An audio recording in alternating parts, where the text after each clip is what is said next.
para nós nos organizarmos como igreja, já que nós queremos levar adiante esta tarefa missionária, porque é uma igreja que consegue ser plural. Esta igreja consegue ser plural. Como assim? Essa igreja, ela consegue acolher pessoas de várias classes sociais. Ela consegue ser uma igreja que acolhe pessoas de várias classes econômicas. Ela consegue ser uma igreja que acolhe pessoas de toda raça, de raças diferentes, de etnias diferentes. Nós podemos conferir quando no versículo 1 do capítulo 13 de Atos, Lucas escreve o seguinte: na igreja de Antioquia havia profetas e mestres. E ele começa a citar Barnabé, Simeão, chamado Níger, Lúcio de Cirene, Manaém, que fora criado com Herodes, o tetrarca. Então mostra o nível social deste homem, o nível, a posição social, a posição também econômica deste homem. E nós temos aqui o Saulo, que agora já é um convertido, que agora já é também alguém vocacionado por Deus, inspirado pelo Espírito para pregar as boas novas de salvação. Esta é uma igreja que consegue, portanto, ser uma igreja acolhedora. O que eu quero dizer a vocês hoje à noite é o seguinte: se nós queremos ser uma igreja que sinaliza o reino de Deus, se nós queremos ser uma igreja que prega a mensagem do reino e que prega o evangelho, se nós queremos ser uma igreja que cumpre o ID, a ordem imperativa de Jesus, que é ir por todo mundo, fazer discípulo de todas as nações, batizando-as em nome do Pai, do Filho e do Espírito Santo, em primeiríssimo lugar, nós precisamos ter este coração, nós precisamos ter este sentimento de ser uma igreja que acolhe grandes e pequenos, ricos e pobres, feios e bonitos, sábios e ignorantes. Nós precisamos ser esta igreja que não faz acepção de pessoas. Nós precisamos ser esta igreja que não julgue pela aparência.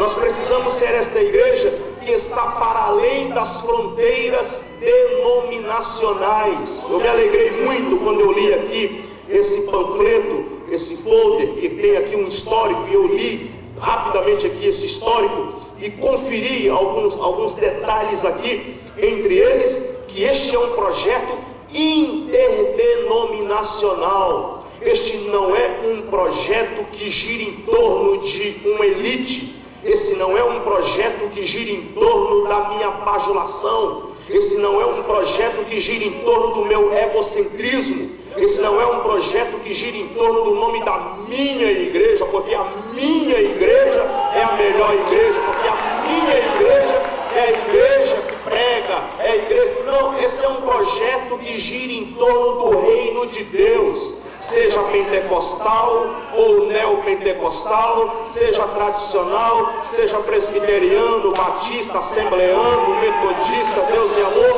não importa. O que importa para Deus nesse momento é que estas igrejas se somam, é que estas igrejas tenham uma visão do reino, é que estas igrejas estejam para além das fronteiras denominacionais, para além das barreiras denominacionais, que quebre estas barreiras denominacionais, essas barreiras preconceituosas, essas barreiras marginais, essas barreiras que só servem para exaurir, para marginalizar, para excluir, para gerar preconceitos e causam grande prejuízo para o reino de Deus. A igreja de Antioquia é esta igreja que nos ensina esta lição, que devemos ser uma igreja que acolhe, que devemos ser uma igreja que abraça, que devemos ser uma igreja que ama, que devemos ser uma igreja que perdoa, se queremos de fato levar a mensagem do evangelho adiante.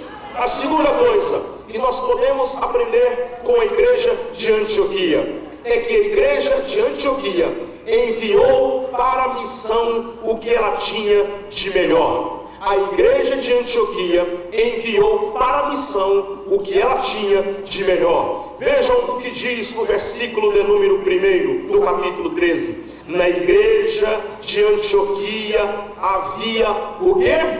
Profetas e mestres. Na revista corrigida está escrito doutores, profetas e doutores, profetas e mestres. Quem é que esta igreja está enviando para a missão? Ela está enviando o melhor que ela tem, os mestres dela, os profetas que ela tem, ela está designando para a missão. Sabe o que eu fico preocupado com a igreja de hoje?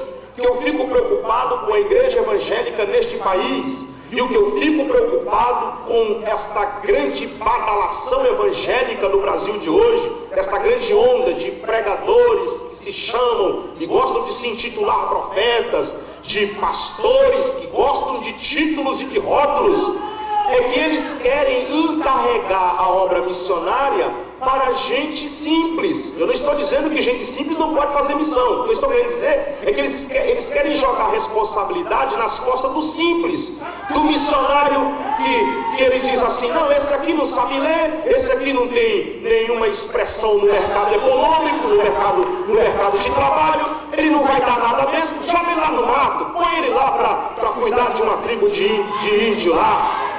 Esse aqui, ele não tem nenhuma faculdade, ele não é nenhum mestre em teologia, ele não tem nenhum anel bonito no dedo, então coloca ele lá pelos becos lá. A igreja de Antioquia faz diferente. A igreja de Antioquia pega os mestres, os formados, os bacharéis, os aneludos, os profetas e diz: vocês vão para a missão, vocês vão enfrentar o campo missionário. Vocês vão assumir essa tarefa. Tarefa missionária é de todos nós, é de grande e pequeno, se é que existe essa categoria de grandes e pequeno.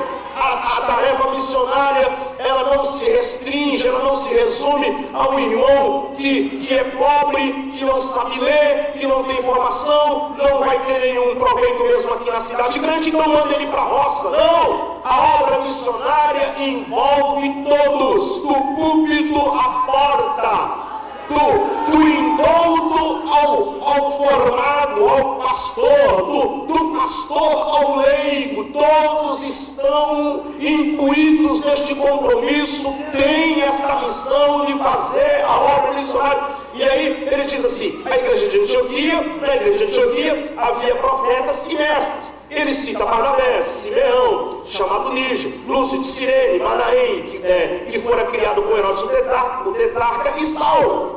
Aí ele diz no versículo 2: enquanto adoravam o Senhor e jejuavam, disse o Espírito Santo: separem-me Barnabé e Saulo para a obra a que os tenho chamado. Assim, depois de jejuar e orar, impuseram-lhes as mãos e os enviaram. Quem é enviado aqui na igreja de Antioquia é Saulo e Barnabé, e vocês bem sabem quem é este Saulo, vocês bem conhecem quem é este Barnabé, vocês bem sabem quem são eles. Deixa eu ler aqui no capítulo 11 de Atos dos Apóstolos, um versículo que eu pulei, mas eu vou ler agora para vocês, que são os versículos 22 até o 27, deixa eu ver, eu vou ler aqui, eu vejo até qual que é. Versículo 22 do capítulo 11 de Atos dos Apóstolos. Olha o que diz: notícias desse fato chegaram aos ouvidos da igreja em Jerusalém, e eles enviaram Barnabé a Antioquia.